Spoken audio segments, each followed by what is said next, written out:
Ciao e benvenuti ad un nuovo viaggio di Viaggi e Corri con Elisa. Oggi andremo alla scoperta di Sorrento e delle sue bellezze. Per prima cosa, dirigiamoci al nostro camping. Si chiama Nube d'Argento ed è un camping composto di bungalow in legno con letto, cucina e bagno privato. Ma ci sono anche aree di parcheggio per i camper. È affacciato sul mare e la sua posizione è veramente comoda. Si trova a 10 minuti a piedi dal centro storico, Piazza Tasso, e a 15 minuti a piedi dalla Circumvesuviana per chi arriva da Napoli in treno. Entriamo.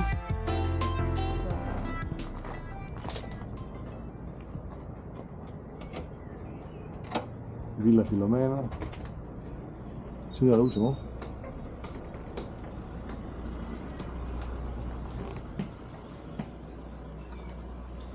C'è casino, ma non tantissimo.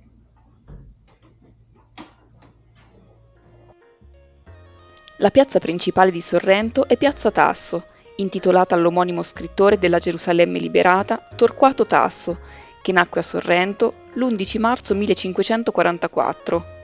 Da lì si percorre la via centrale, che la sera si illumina, donando fascino e vitalità alla città, mentre a latere si dipana un dedalo di stradine che rendono Sorrento unica nel suo genere. Nei vicoli nascosti e affollati si trovano botteghe di artigiani che intagliano manufatti in legno, negozietti di artigianato, soprattutto di ceramiche, abiti e borse, che con i loro motivi, il blu del mare e il giallo dei limoni, esaltano la bellezza di Sorrento.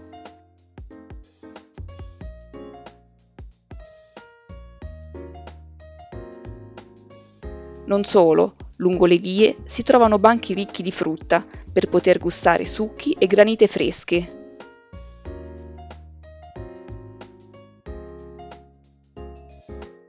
Ma Sorrento è anche meta prescelta per chi decide di sposarsi, ed ecco che, mentre si visita qualche chiesa, ci si imbatte in matrimoni come quelli nel chiostro di San Francesco.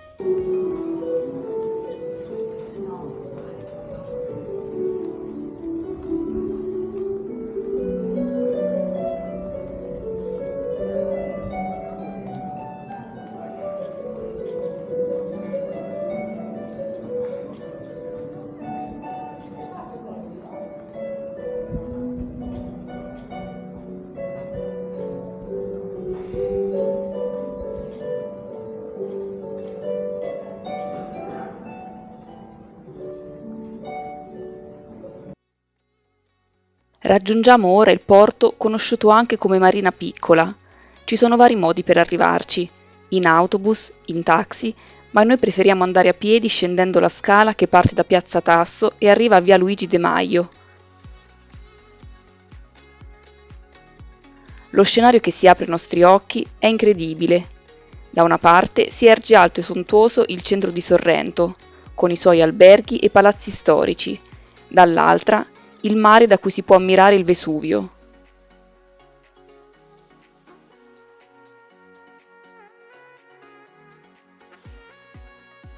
Passeggiando per il porto notiamo tante barche da competizione ormeggiate. Si tratta della Tre Golfi Sailing Week, un evento che si svolge a Sorrento dal 7 al 22 maggio e coinvolge diverse regate, tra cui la storica regata dei Tre Golfi, che prevede prove costiere nel Golfo di Napoli con base a Sorrento.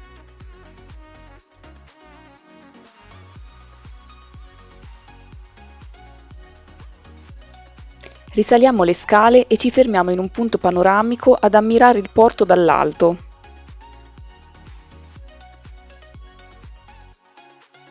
Passeggiando per i vicoli di Sorrento arriviamo a Vico Due Foro. Si tratta del vicolo più stretto della cittadina, che conduce al borgo marinaro di Marina Grande. È famoso per essere stato il set del film Pane, Amore e con Sofia Loren e Vittorio De Sica. Mentre girovaghiamo per il vicolo, ci imbattiamo nell'officina fotografica italiana del fotografo Raffaele Celentano. All'ingresso ci sono appunto immagini di Sofia Loren, mentre all'interno sono esposte fotografie in bianco e nero di Sorrento e della vita quotidiana dei suoi abitanti.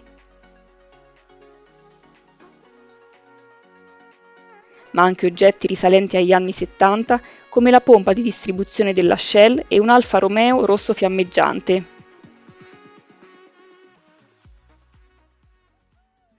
Per pranzo, su consiglio di un locale, ci rechiamo alla pizzeria da Franco per gustarci una buona pizza napoletana.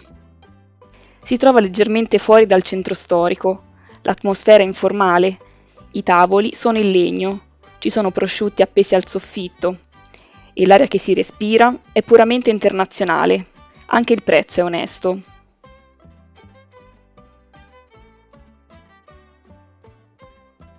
Terminato il pranzo, prima di riprendere la via centrale, ci addentriamo in un campo di limoneti e roseti. Il limone è uno dei protagonisti principali di Sorrento. La terra d'origine del limone è lo Yunnan, una regione a sud-ovest della Cina. Abbiamo però testimonianze della presenza di agrumi in Campania fin dall'epoca romana. Nel Settecento avviene l'incremento della produzione di agrumi nella penisola sorrentina, con navi e velieri che salpano in direzione delle altre rotte europee e delle Americhe, trasportando agrumi e ritornando con carichi di petrolio, bitume e legname.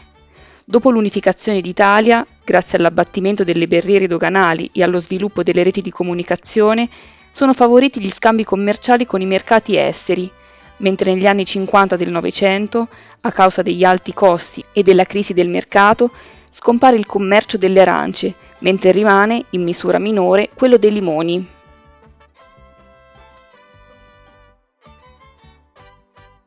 Ci rechiamo infine ai bagni Regina Giovanna, un'altra chicca di Sorrento.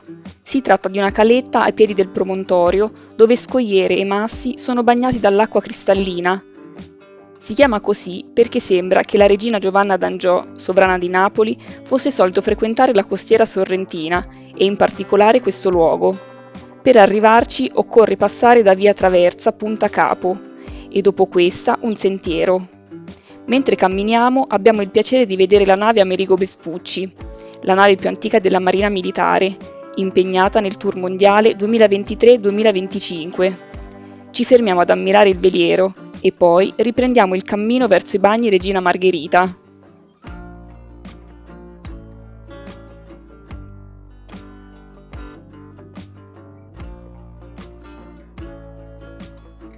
Un altro viaggio si è concluso.